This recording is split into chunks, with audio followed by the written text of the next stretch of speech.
here in Mannheim, Germany, attending Guitar Summit for the very first time. Super excited. All kinds of companies here representing the guitar industry, gear, and a lot of my friends here, including a ton of awesome YouTubers. My first experience here, almost overwhelming, but just super excited to be here, taking it all in. I want to share some of the sights, the sounds, and the energy of Guitar Summit 2025.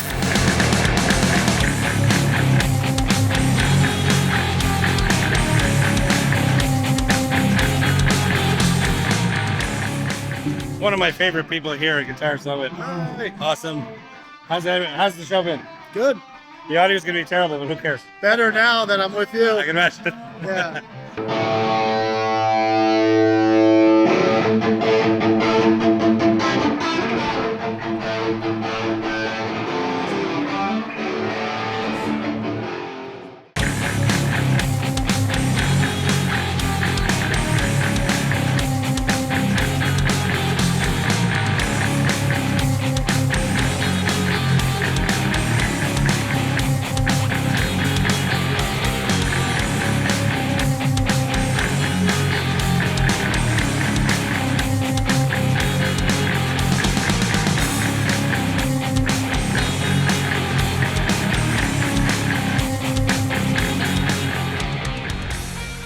We released today the ENGL Revv IR.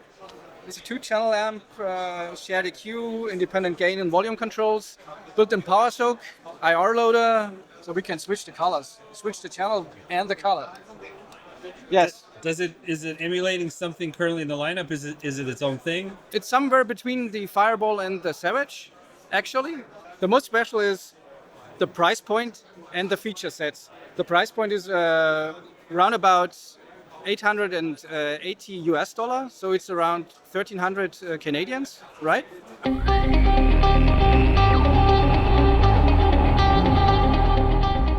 All right, here at Guitar Summit 2025, and this man needs no introduction. It's been a pleasure to meet you, by the way. I don't even know who I am. I know what you mean. One thing I wanted to sort of say and ask at the same time is, in an age where devices want to get smaller and smaller, you guys seem to have resisted that trend. Because one thing I love about the existing floor, as a guy who works in the studio, it's an amazing signal routing device. Mm-hmm. So I want to ask you, people are talking about the tones, the new modeling and all that stuff, but the device itself, I'm curious about your thought process when you were deciding on the device as a physical device and where it may sit, let's say, in a recording session, because I love it as a routing device. Mm-hmm. It's an amazing audio interface. The initial definition document that everybody kind of uses to, we're going to develop this thing, was published way back in 2017. There have been a lot of changes, a lot of additions, a lot of subtractions since then, but that was sort of the crux of it, was way back then. We know we wanted it notably smaller and lighter than Helix floor, which it is. Yes. We knew we wanted a second version developed in parallel with it that was missing the treadle and made it even smaller, and that's half the weight of Stadium. So size-wise, we're not too concerned for a flagship type product, but Line 6 is also, we have the resource to be able to create additional form factors as well. So these obviously aren't going to be the last members of the Helix Stadium family. So we can't talk about exactly what they are, and we might not even know. A lot of things we're sort of waiting to see how people are reacting. We've been taking a lot of data, a lot of input, and a lot of feedback. People have been overwhelmingly positive, which is great. I'm actually sleeping at night finally. So that's been really, really cool. And it's kind of telling us what direction we should go. And that's all thanks to our customers. So, even though it's gone smaller, some devices are trying to be small for small sake. And that's kind of what I mean, is that you're not Stomp is pretty damn small. I'm talking about the flagship devices, because if you look at some of the competition where, some of the newer models that are quite a bit smaller. Mm-hmm. But I find it a bit like someone who's using it all the time. You're in the game, you want to change things, you want to route signals, because the smaller you are, the less hardware you're going to have, the less opportunity for the send return loops, which in the studio I use all the time. Yeah. I'll loop analog devices through it, and I appreciate having the extra routing inside. Sure. And even using it as an audio interface, because a standard audio interface is limited in what you can do in terms of routing, right? So I mean, when you're dealing with size, we did a ton of research. We start out by printing out a piece of paper. Mm-hmm. We run around the building and we're like, hey, what does this feel like to you? Does this feel too big, too small? Does the foot switches feel cramped? And then Dale, our industrial designer, and he's head of our product design department, awesome dude, good friend of mine. he actually made a foam core mock-up of exactly what the hardware, all the dimensions are, all the right angles, and we put little fake foam switches, and we ran around again, and we're like, don't step on it because it's foam, but how does this feel? Does this make sense? And for us, it's a performance piece first and foremost, right? Of course, you can use it in the studio, but so many studios are using plugins, which is why we use Helix Native. Right. So if anything, we're going to err on the side of the proper form factor for live performance. Right. Is the spacing right? Is the visibility right? Are you going to worry about knocking something over? Are you going to worry about having enough ins and outs and control over not just Helix Stadium, but the other things that it needs to control either via command center or showcase, that kind of stuff. That was the most important thing. So as far as the race to the tiny stuff, sure, we do that too, but for our flagship, it didn't make sense to try to make a stomp flagship. That it was at least for the first stuff, Of course. Yeah.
Lovely.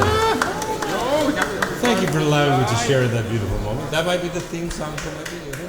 We'll see how the sound is.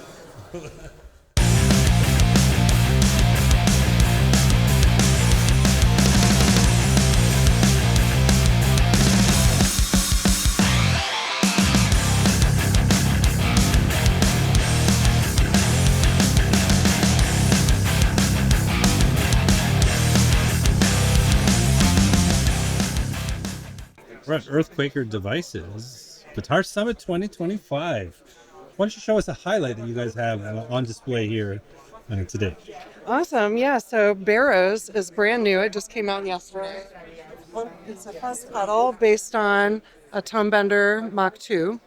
And it has only two controls, volume and attack. Attack goes from fuzzy to really fucking fuzzy. And it's a really fun pedal to play, very responsive to your pick dynamics. I'm sure you have your most popular pedal, and which may be different from your favorite pedal. So Plumes is our most popular pedal, and it's a great pedal, don't get me wrong.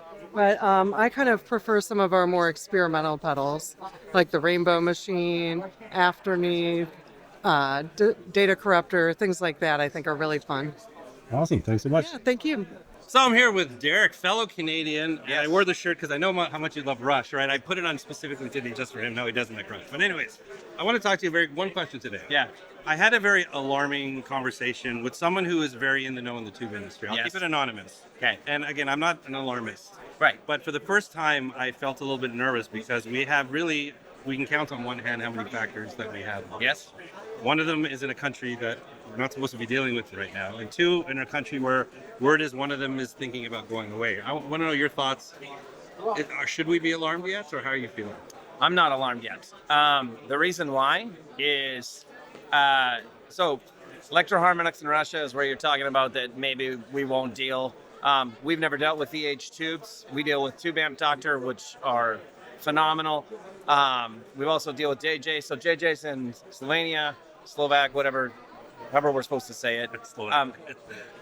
And then the other are Chinese factories. So Shuguang was where we originally started, but then they had, I think, a gas plant explosion or something that knocked out that factory, but that factory came back online. We also got another factory called PS Vane that came back online. So for a while, we were operating with only really 3 tube facilities that we could get from. And if Russia goes away, we still will have 3 current facilities. So it remains kind of the same. But I'm looking off camera at my tube supplier right now, who just walked by. So Carmen, so I'm not very alarmed by it. I've spoken with her. I've spoken with Andreas from Tube Amp Doctor, and yeah, I mean, the fact of the matter is tubes are very aged technology. They've gotten more and more expensive over time. I think we'll continue to have supply, and it will just continue to get more and more expensive over time. So, for everybody who wants to kind of complain that tube amps are expensive, there's a reason. It's not because we're trying to make shitloads of money. We are, but we're not actually achieving that. But we're trying. So, yeah, no, I'm not worried right now. So, Well, thank you for that. no problem. So one of my favorite people in the business, a dear friend of mine, Mario, from Tube Workshop. How you doing? Good. How are you, Dan? I'm doing wonderful. So glad that you're in Mannheim, Yes, in beautiful Germany. I'm seeing you for the second time in a month. Yeah, I've seen you Well- more than some of my best friends in Toronto. we're almost married. So we'll pick a different city in Germany to have the honeymoon. Listen, I love what you do. I'm a proud owner of a Lulas, Yes, you are. handled by yourself, and that is an absolute gem in my studio. But what's something else? I know you have something new. Yeah. Why don't you show us what you've launched today here at Guitar Summit? This is a new Tube Workshop Cali Sunset, and it's red.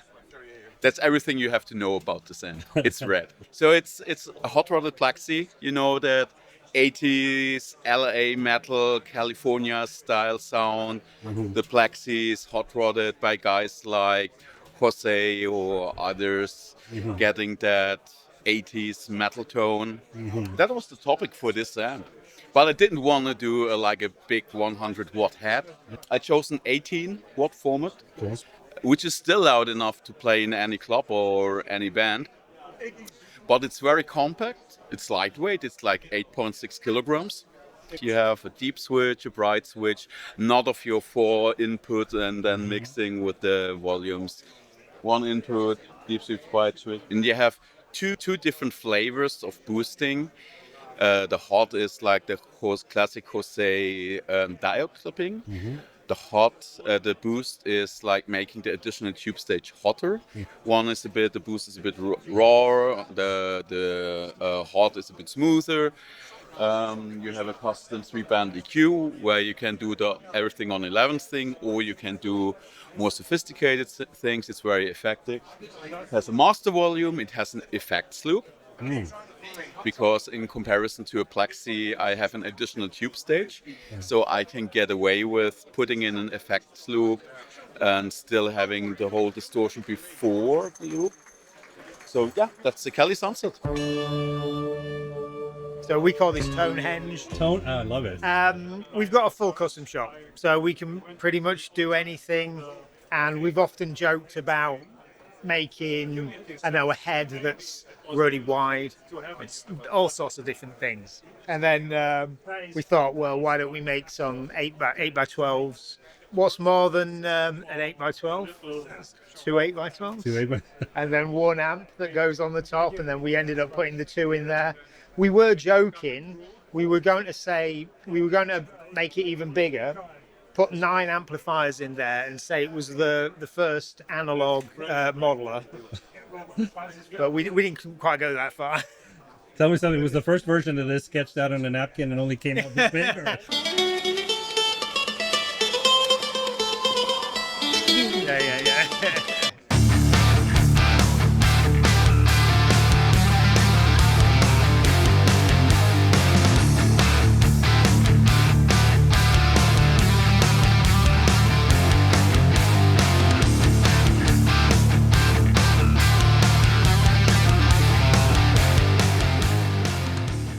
So this is from the metal band Halloween. They are from Germany, and this is the Pumpkinator, a metal version of this one on the right side here, which is the first version of it. This is older, and this is older too. It's just a metal finish on it, which is special. We do it for a lot of customers, and I think we're the only one that does this kind of finish, metal finish.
soundboard at the sides. You can open them, but you can also close them totally. Oh. So then when you play it electric, you don't have that many feedback. That's very, very cool. I've never seen that before. And here you can also totally see that it's fully hollow. Oh, wow. There is no sustain block in. So if I have something I want to hide from my kids, I could put it here. They would not know it's there. The finish almost feels like it's almost like a reclaimed wood or something. Yeah. It's a spruce top. It's carved from outside and from inside. Mahogany body. It's nearly hollow. Body is also slightly carved. Kind of like almost the classical guitar aesthetic. That's like, yeah. Yeah. Yeah, stunning.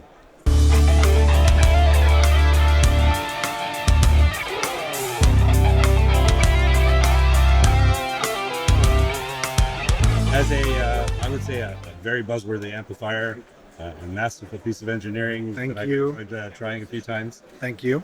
I want to know your thoughts about a very important component of that amplifier. Yes. That's the tube, and that's something that is just a topic that every player talks about. Yes. But in 2025, with certain realities on the ground, I wonder if your feelings about the tube have changed. It's tough. I'm not gonna lie. Like we're a company that's also really idealistic, so we don't buy Russian tubes anymore. There's only 3 big factories for tubes right now in China, in Russia, and in Slovakia. So our tubes come from JJ, but it's such a niche market. Like tubes in the grand scheme of things are not really needed anymore, and it's only for us musicians. We're a niche market. I don't think it's ever going to go away. Maybe they're going to be even more niche, even more boutique, like amps in general, because tubes are getting more expensive. Let's say it like this. Tubes are never going to be as cheap as today again, and they're fucking expensive already. So we'll see what the future brings. Do you think the writing's on the wall? Yeah, exactly.